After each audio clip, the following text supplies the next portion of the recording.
കൃഷ്ണായ വാസുദേവായ ഹരയേ പരമാത്മനെ പ്രണതക്ലേശനാശായ ഗോവിന്ദായ നമോ നമഃ. ശ്രീകൃഷ്ണാർപ്പണമസ്തു. സർവത്ര ഗോവിന്ദനാമസങ്കീർത്തനം. ഗോവിന്ദ ഗോവിന്ദ. ഗുരുവായൂരപ്പ ശരണം. നമ്മൾ ഈ ഒരു അധ്യായം കഴിയാറായി. നമ്മൾ 71 72 കൂടിയും കഴിഞ്ഞാൽ ഈ അധ്യായം കഴിഞ്ഞു കേട്ടോ.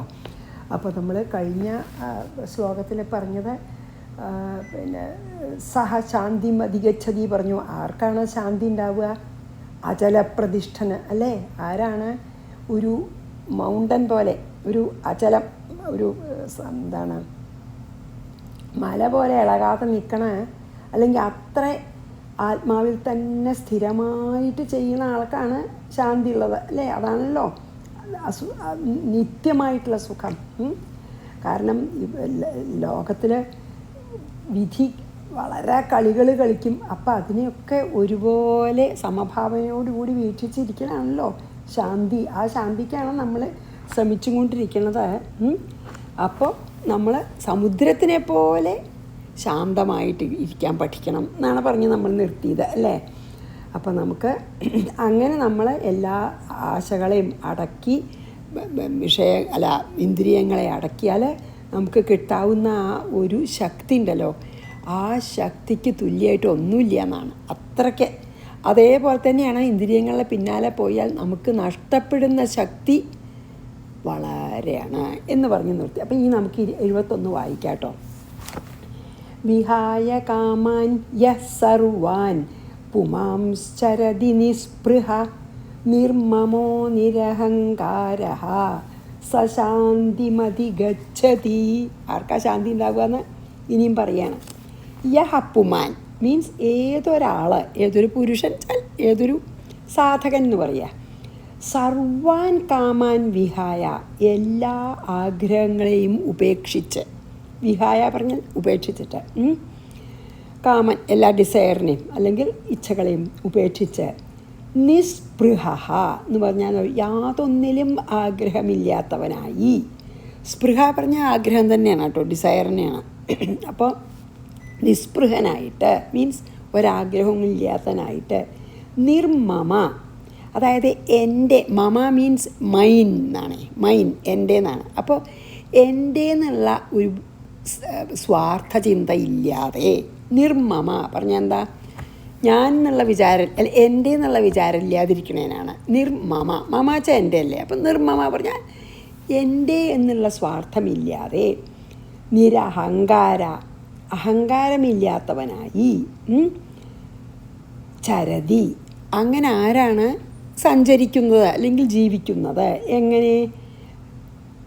സകല ഇച്ഛകളെയും ഉപേക്ഷിച്ച്, ആഗ്രഹങ്ങളെ ഉപേക്ഷിച്ച്, ഞാൻ എൻ്റെ എന്നുള്ള ഒരു ആഗ്രഹങ്ങളെയും പിന്നെ നിസ്പൃഹനായിട്ട് ആഗ്രഹങ്ങളില്ലാതെ, പിന്നെ എന്താണ് ഞാൻ എന്ന സ്വാർത്ഥചിന്ത ഇല്ലാതെ, അഹങ്കാരമില്ലാതെ ആര് ജീവിക്കുന്നുവോ. ചരതി മീൻസ് ഇവിടെ അങ്ങനെ ആരാണ് അത് അഭ്യസിച്ചിട്ട് ജീവിതം നയിക്കുന്നത്? അവർ സഹ ആ സാധകൻ ശാന്തിം മോക്ഷത്തെ അധികച്ചതി പ്രാപിക്കുന്നു. അതായത് ഏതൊരു മനുഷ്യനാണ് സകല ഇച്ഛകളെയും ഉപേക്ഷിച്ച് ഒന്നിലും വല്ലാത്ത ആഗ്രഹമില്ലാത്തവനായി, സ്വന്തം എന്ന ഒരു ഭാവം ഒന്നിനോടും വെച്ച് പുലർത്താതെ അഹങ്കാരരഹിതനായിട്ട് ആര് സഞ്ചരിക്കുന്നുവോ അവൻ മോക്ഷത്തെ പ്രാപിക്കുന്നു. അതായത് അങ്ങനെയുള്ള ആൾക്കേ നിത്യശാന്തി കിട്ടുള്ളൂ എന്ന് പറയുകയാണ് അല്ലേ? അതാണ് ഇതിൽ പറയണത്. ഇപ്പം ഈ പറഞ്ഞതൊക്കെ ചെയ്താൽ നിത്യശാന്തി ഉണ്ടാവും. അതാണ് ഇപ്പോൾ ഈ ഒരു ശ്ലോകത്തിൽ പറഞ്ഞപ്പോൾ ഇതുവരെ പറഞ്ഞ തന്നെയാണല്ലോ പറയണത്. ശാന്തി മാർഗം പറഞ്ഞു തരാണ് ഭഗവാൻ. എന്താ ശാന്തി മാർഗം? നമ്മുടെ സ്വധർമ്മം ചെയ്യുക. വലിയ വലിയ ആഗ്രഹങ്ങൾ, അതാണ് ഫലാപേക്ഷ ഇല്ലാതെ വലിയ വലിയ ആഗ്രഹങ്ങളെ ഉപേക്ഷിച്ചിട്ട് അതാത് സമയത്ത് നമ്മൾ എന്താണ് ചെയ്യേണ്ടത് വെച്ചാൽ അത് വേണ്ട പോലെ ചെയ്യാം. അതുപോലെ തന്നെ എല്ലാറ്റിനോടുള്ള രാഗവും ദ്വേഷമൊക്കെ മാറ്റുക, അഹങ്കാരം മാറ്റുക.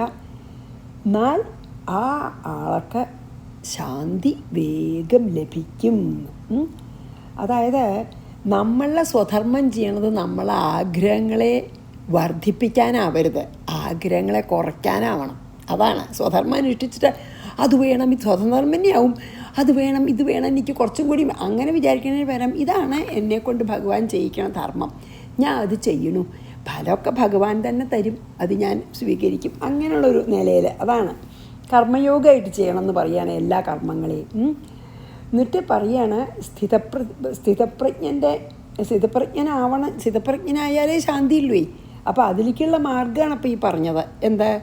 കർമ്മയോഗം. കർമ്മത്തിനെ കർമ്മയോഗമാക്കി മാറ്റൂ. എങ്ങനെയാണ് കർമ്മയോഗമാക്കി മാറ്റുക? ഞാൻ ഭഗവാന്റെ കയ്യിലെ വെറും ഉപകരണമാണ്, ഇതെനിക്ക് ചെയ്യേണ്ടതായിട്ടുണ്ട്, ഇപ്പോൾ ഞാനത് വേണ്ട പോലെ ഭഗവത് അർപ്പണമായിട്ട് ചെയ്യുന്നു.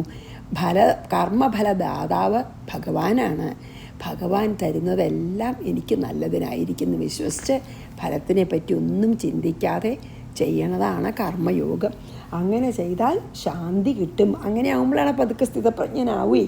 ഇനി സ്ഥിതപ്രജ്ഞൻ്റെ എന്താണ് ആ ഒരു സ്ഥിതപ്രജ്ഞത വന്നാലത്തെ ആ സ്റ്റേജ് ഓഫ് സ്ഥിതപ്രജ്ഞത്വം, ആ സ്ഥിതപ്രജ്ഞൻ്റെ അവസ്ഥ എത്ര മഹത്തരാണ്, എത്ര ഉത്കൃഷ്ടമാണെന്നൊക്കെ പറയാട്ടോ നെക്സ്റ്റ് ശ്ലോകത്തിൽ.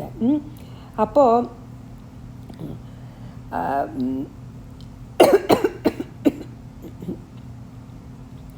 നമ്മളെപ്പോഴും ഈ രാഗദ്വേഷം കൂട്ടിയ നമ്മുടെ ആഗ്രഹങ്ങൾ കൂടി, അപ്പം നമ്മൾ ഇന്ദ്രിയങ്ങളെ പുറത്തേക്ക് പറഞ്ഞേക്കും. അതില്ലാതിരിക്കണം, അതാണെന്നിൽ പറയണത്. എല്ലാ കർമ്മങ്ങളെയും കർമ്മയോഗമായിട്ട് ചെയ്യൂ എന്നാണ് പറഞ്ഞത്. ഇനി നമുക്ക് 71 ഇപ്പോൾ സെയിം പറഞ്ഞത് തന്നെ പറയാമല്ലോ. 71 വായിച്ച് അവസാനത്തെ ശ്ലോകത്തിലേക്ക് പോവാം. വിഹായ കാമാൻ യസ് സർവാൻ പുമാംശ്ചരതി നിസ്പൃഹ നിർമ്മമോ നിരഹങ്കാരഃ സശാന്തിം അധിഗച്ഛതി. ഇനി ഈ അധ്യായത്തിലത്തെ അവസാനത്തെ ശ്ലോകം, 2-ാം അധ്യായത്തിലത്തെ. ഏഷാ ബ്രാഹ്മീ സ്ഥിതി പാർത്ഥ നൈനം പ്രാപ്യ വിമുഹ്യതി സ്ഥിത്വാ സ്യാമന്തകാലേപി ബ്രഹ്മനിർവാണമൃച്ഛതി. ഇങ്ങനെ ആയാൽ എന്താ ഉണ്ടാവുക? അതാ പറയണ. ഹേ പാർത്ഥ, അർജുന, ബ്രാഹ്മീ സ്ഥിതി, ഈ ബ്രഹ്മജ്ഞാനനിഷ്ഠ, ഈ ബ്രഹ്മത്തിലിരിക്കണ ആ അവസ്ഥ, ഏഷ ഇതുവരെ പറഞ്ഞതാണ്.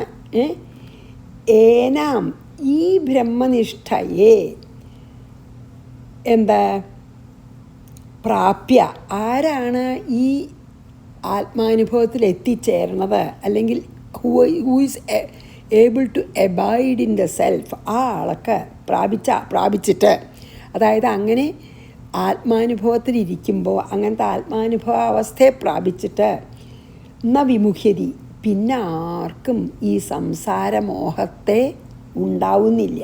ന വിമുഹ്യതി, പിന്നെ മോഹിപ്പിക്കപ്പെടുന്നില്ല, പിന്നെ മായയാൽ മോഹിക്കപ്പെടൽ ഇല്ല. ന വിമുഹ്യതി എന്നർത്ഥം.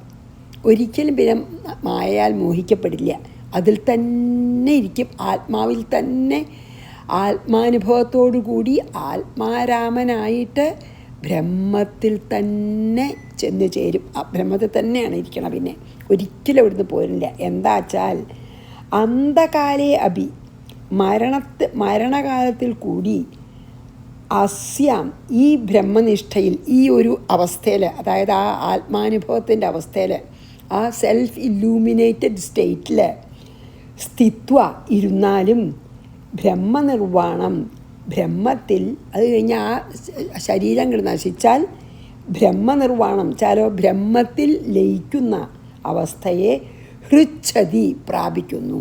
എന്താ പറഞ്ഞ വെച്ചാൽ അർജുന, ഇങ്ങനെ ഇതുവരെ പറഞ്ഞതൊക്കെ ഞാൻ ഒരു സ്ഥിതപ്രജ്ഞനായിട്ടിരിക്കുന്ന ബ്രഹ്മനിഷ്ഠയാണല്ലോ പറഞ്ഞത്.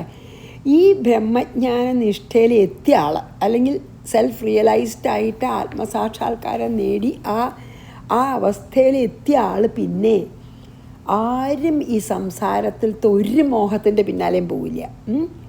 ഈ ബ്രഹ്മജ്ഞാന നിഷ്ഠയിൽ മരണകാലത്ത് മാത്രമേ സാധിച്ചുള്ളൂ, മരിക്കാറാകുമ്പോഴേ ഈ ജ്ഞാനം ഉദിച്ചുള്ളൂ എന്ന് വെച്ചോളൂ. ആ സെൽഫ് റിയലൈസേഷൻ മരിക്കാറാകുമ്പോൾ കിട്ടിയാലും മതി. അപ്പം കിട്ടിയാൽ പോലും പിന്നെ തിരിച്ച് പിന്നെ ആദ്യം ജനിച്ച് മരിക്കണ്ട, പിന്നെ ഈ ദേഹങ്ങൾ മരിക്കാറാകുമ്പോൾ നല്ലോണം സെൽഫ് റിയലൈസേഷൻ, ഈ ബ്രഹ്മജ്ഞാനം ഉദിച്ചു ചോട്ടെ, പിന്നെ അയാൾക്ക് പിന്നെ ജന്മം മരണമൊന്നുമില്ല. അങ്ങനെ ഈ ബോഡി അങ്ങോട്ട് നശിച്ച ബോഡി അങ്ങോട്ട് വിട്ടുപോയാൽ നേരെ ബ്രഹ്മത്തിൽ ലയിക്കുന്ന മീൻസ് മോക്ഷം തന്നെയാണ്. അവസാനം മരിക്കാറാകുമ്പോഴേ ജ്ഞാനം കിട്ടിയുള്ളൂ വെച്ചാലും സാരമില്ല എന്ന്. മരിക്കാറാകുമ്പോൾ കിട്ടിയാലും പിന്നെ ജന്മമില്ല, മോക്ഷം കിട്ടി. അതാണ് പറഞ്ഞത്. ഈ അവസ്ഥ എല്ലാത്തിനും മീതിയായിട്ടുള്ള അവസ്ഥയാണ് ആ ബ്രഹ്മാവസ്ഥ. ഈ അവസ്ഥയെ പ്രാപിച്ചാൽ പിന്നെ ഒരു മോഹങ്ങളും ഉണ്ടാവില്ല. ആ അവസ്ഥയിൽ തന്നെ മരണകാലത്ത് നിൽക്കണ ഒരാൾക്ക് പിന്നെ മോക്ഷമല്ലാതെ ഒന്നുമില്ല, ഒരിക്കലും തിരിച്ചു വരണ്ട. അതാണ് ഇതിൽ പറഞ്ഞത്. അപ്പോൾ അത്രയ്ക്കൊരു മഹത്വമാണ് ആ ബ്രഹ്മാനുഭവത്തിന്. പിന്നെ ഒരിക്കലും എന്നും നമുക്ക് നിത്യ ആനന്ദമാണ്. അതല്ലേ എത്ര നല്ലൊരു കാര്യമാണല്ലേ. അപ്പോൾ ഈ ബ്രാഹ്മി സ്ഥിതി എന്ന് പറഞ്ഞല്ലോ, അതായത് ആ സെൽഫ് റിയലൈസ്ഡ് ആയിട്ടുള്ള അവസ്ഥ. അപ്പോൾ ഈ നമ്മുടെ അഹങ്കാരം മുഴുവൻ കെട്ടടങ്ങി കത്തിപ്പോയി അഹങ്കാരം. അപ്പോൾ ഒന്നും ഇനി ഈഗോ കംപ്ലീറ്റ്ലി ബ്ലോൺ ഔട്ട്. ഒരു കർപ്പൂരം കത്തണ പോലെ നമ്മുടെ അഹങ്കാരം കത്തിപ്പോവും. എന്നിട്ടാണ് നമ്മൾ ആ പീസ്ഫുൾ സ്റ്റേറ്റിലെത്തണത്. പിന്നെ വാസനകളില്ല, ഒന്നുമില്ല. എന്നാലല്ലേ ഉള്ളൂ കർമ്മവാസന ഇല്ല, കർമ്മബന്ധനമില്ല, ഒന്നുമില്ല. അങ്ങനെ ബ്രഹ്മത്തിലങ്ങോട്ട് ലയിക്കും. അപ്പം ശരിക്കന്നെ ഇനി ഒരിക്കലും ഉണരാത്ത സമാധിയിലെ പറഞ്ഞു എന്താ, ആ ബ്രഹ്മത്തിൽ ലയിച്ച് ബ്രഹ്മാനന്ദം അനുഭവിച്ച്, അതാണ് ആ ഇറ്റേണൽ ബ്ലിസ്സിലാണ്. പിന്നെ എന്നും ഒരിക്കലും തിരിച്ചു വരേണ്ടതായിട്ടില്ല എന്നാണ് പറഞ്ഞത്. അപ്പം നമ്മളെ അങ്ങനെ നിർവ്വാണം തന്നെ മോക്ഷത്തിലേക്ക് എത്തണ ഒരു ജീവൻ്റെതൊക്കെ ഭഗവാൻ പറഞ്ഞു തന്നു. അപ്പോൾ ഞാൻ ഈ 72 വായിച്ചിട്ട് നമുക്ക് ചുരുക്കിയിട്ട് കുറച്ച് സമയത്തിൽ നമുക്ക് ഈ 2-ാം അധ്യായം ഒന്ന് ചുരുക്കി പറയാൻ ശ്രമിക്കാം. ഏഷാ ബ്രാഹ്മീ സ്ഥിതി പാർത്ഥ നൈനം പ്രാപ്യ വിമുഹ്യതീം സ്ഥിത്വാസ്യാം അന്ധകാലേപി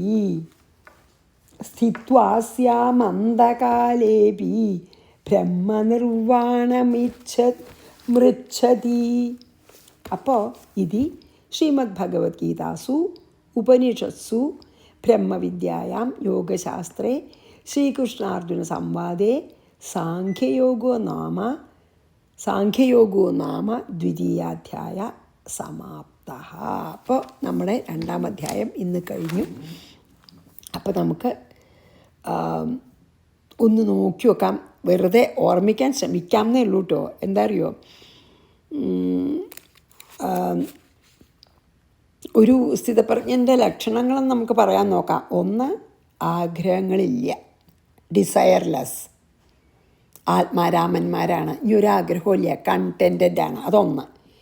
പിന്നെ എല്ലാ സിറ്റുവേഷനിലും എല്ലാ സന്ദർഭങ്ങളിലും നല്ല സ്റ്റേബിളായിട്ട് എല്ലാറ്റിനെയും സമമായിട്ട് കണ്ടുകൊണ്ട് നിൽക്കും, സ്റ്റെബിലിറ്റി ഉണ്ടാവും.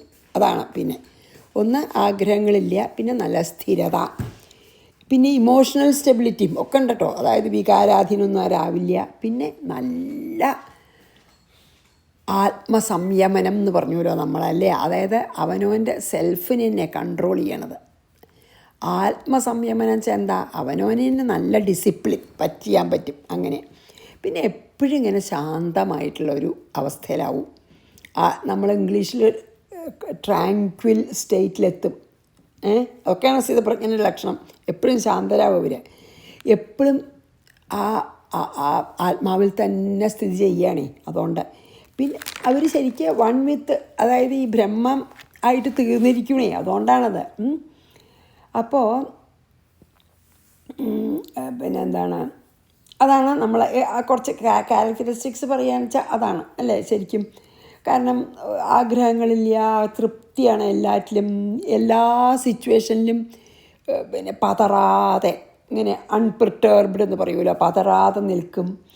പിന്നെ അവനവൻ്റെ അത് നമ്മൾ പറഞ്ഞില്ല, എല്ലാ ഇന്ദ്രിയങ്ങളെയും നല്ലോണം കൺട്രോൾ ചെയ്യും. ഇന്ദ്രിയ വിഷയങ്ങളിൽ നിന്ന് വലിച്ചിട്ട്, അതായത് സെൻസസിനെ സെൻസ് ഓബ്ജക്ട്സിൽ നിന്ന് വിഡ്രോ ചെയ്തിട്ട് ഈ ആത്മാവിലേക്ക് തിരിച്ചിട്ടുണ്ടാവും. അങ്ങനെയുള്ള അതാണല്ലോ നിയന്ത്രണം എന്ന് പറയണത് അല്ലേ, ഡിസിപ്ലിൻ ഓഫ് സെൻസസ്. അതായത് സെൻസസിനെ ജയിക്കുക, അതായത് ഇന്ദ്രിയ ജയം അവർക്കുണ്ടാവും. പിന്നെ വല്ലാത്ത അറ്റാച്ച്മെൻ്റ്, രാഗം, ദ്വേഷം അതൊന്നും ഉണ്ടാവില്ല. അവരതൊന്ന് ഫ്രീ ആയിരിക്കും, അല്ലേ? വീതരാഗ ഭയക്രോധ എന്നൊക്കെ പറഞ്ഞല്ലോ. രാഗമില്ല, ഭയമില്ല, ക്രോധമില്ല. വീതം മീൻസ് ഫ്രീ. അതൊന്നും ഇല്ലാത്തവരാവുമെന്ന് പറഞ്ഞു നമ്മൾ, അല്ലേ? പിന്നെ എപ്പോഴും ആ ജ്ഞാനം നിഷ്ഠയാണ്, എപ്പോഴും ജ്ഞാനത്തിലാണ് വർത്തിക്കണത്. പിന്നെ ഒരു കർമ്മമൊക്കെ ഇപ്പോൾ സ്ഥിതപ്രജ്ഞനായി കഴിഞ്ഞാൽ കർമ്മം ചെയ്യുന്നുണ്ടാവും. പക്ഷെ കർമ്മം ചെയ്യാന്നുള്ള നാട്യമില്ല, ഞാനാണ് ചെയ്യണമെന്നില്ല, എന്ത് ലഭിക്കണമെന്നില്ല. എല്ലാം ഈ ലോകത്തിൻ്റെ നന്മയ്ക്കായിട്ട് ചിലപ്പോൾ ചെയ്യും, അത്രയേ ഉള്ളൂ. ചെയ്യാണ്ടിരിക്കുകയും ചെയ്യും. അപ്പം അങ്ങനെ സ്റ്റഡി മൈൻഡാണ് എപ്പോഴും. അതാണ് പറഞ്ഞത്. ഇനി ഇതും കൂടിയും പറഞ്ഞാൽ നമുക്ക് ഇതിവിടെ നിർത്താട്ടോ. പിന്നെ ഞാൻ അടുത്ത അധ്യായം പിന്നെ നമുക്ക് ചെയ്യാം വെച്ചാൽ അതിൽ ഇന്ന് പോകണ്ട, അതായത് സമയം ഉണ്ടാവില്ല. അതായത് ഇതിലിപ്പോൾ കാര്യമായിട്ട് എന്താ പറഞ്ഞ വെച്ചാൽ നമ്മൾ പിന്നെന്താണ് ഈ ഒരു ഇതിൽ എന്താ വെച്ചാൽ നമ്മൾ മനസ്സിലാക്കണം ബ്രഹ്മസത്യം ജഗന്മിഥ്യാന്ന്. അതാണ് അപ്പം ചുരുക്കി പറയാച്ചാൽ. രണ്ടുണ്ട്. എന്ത്? ഒന്ന് ബോധം, ഒന്ന് ജഡമുണ്ട്. പക്ഷേ ജഡം അസത്യമാണ്, ബോധം മാത്രമേ സത്യമുള്ളൂ. ജഡം ഈ ബോധത്തിൽ പൊങ്ങി മറയുന്ന ദൃശ്യങ്ങൾ മാത്രമാണ് ജഗത്തടക്കം നമ്മളൊക്കെ. അത് മനസ്സിലാക്കുക. എന്നിട്ട് നമുക്ക് ഈ നമ്മൾക്ക് സുഖം വേണമെന്ന, ശാന്തി വേണമെന്നാണല്ലോ. അപ്പം നമ്മൾ ഈ ലൗകികമായിട്ടുള്ള കാര്യങ്ങളിലൊക്കെ കാണുന്ന ശാന്തി ഒന്നും സ്ഥിരമല്ല എന്ന് മനസ്സിലാക്കിയിട്ട് പറ്റണത്ര അകന്ന് നിന്ന് നമ്മൾ നമ്മുടെ ഇന്ദ്രിയങ്ങളെ ഉള്ളിലേക്ക് വലിച്ച് ആത്മാവിനെ നോക്കാൻ പഠിപ്പിച്ച് പതുക്കെ അപ്പോൾ നമുക്ക് അതിൻ്റെ ഇടയ്ക്കൊക്കെ കർമ്മമൊക്കെ ചെയ്യേണ്ടി വരുമല്ലോ. അപ്പോൾ ആ കർമ്മത്തിനൊക്കെ ഈശ്വരാരാധനയായി ചെയ്ത് അങ്ങനെ നമ്മൾ പോയി പതുക്കെ ഭഗവാൻ പറയണത് അങ്ങനെയുള്ള സ്ഥിതപ്രജ്ഞൻ്റെ അവസ്ഥയിൽ നിങ്ങൾ എത്തിച്ചേരും. ആദ്യം ഇന്ദ്രിയങ്ങളെ വിഷയങ്ങളിൽ നിന്ന് വലിച്ച് പതുക്കെ നിങ്ങളവിടെ എത്തും എന്നാണ് പറഞ്ഞത്, അല്ലേ? ഇനി നമുക്ക് അടുത്ത മൂന്നാമത്തെ അധ്യായം എന്താ അറിയോ? കർമ്മയോഗമാണ്. അതാണ് മൂന്നാം അധ്യായം എന്ന് പറഞ്ഞാൽ കർമ്മയോഗമാണ്. ഇനിയിപ്പോൾ അതാണ് നമ്മൾ അടുത്ത ചാപ്റ്ററായിട്ട് നമ്മൾ ചെയ്യണത്. അതെ, നമ്മൾ ഇനിയിപ്പോൾ രണ്ടാമത്തെ വളരെ പ്രധാനമായിട്ടുള്ളത് കഴിഞ്ഞു. ഇനി അതുപോലെ പ്രധാനമാണ് കേട്ടോ, മൂന്നും. അത് കഴിഞ്ഞാൽ പിന്നെ ഞാൻ വായിച്ചത് എന്താ വെച്ചാൽ പിന്നെ 2ൻ്റെയും 3ൻ്റെയും എക്സ്പ്ലനേഷനാണ് അത്രേ ബാക്കി 18 അധ്യായം വരെയുള്ളത്. 2, 3 തത്വങ്ങൾ മുഴുവൻ. ആ തത്വങ്ങളെ തന്നെ പല തരത്തിൽ ഭഗവാൻ നമ്മളോട് പിന്നെയും പല ഉദാഹരണങ്ങളും പല തരത്തിൽ നമ്മളെ പറഞ്ഞ് മനസ്സിലാക്കുകയാണ് അത്രേ ഭഗവാൻ പിന്നത്തെ എല്ലാ അധ്യായങ്ങളിലും കൂടി ചെയ്യണതേ. അതാണ് നമ്മൾ ഇപ്പോൾ ഇതുള്ള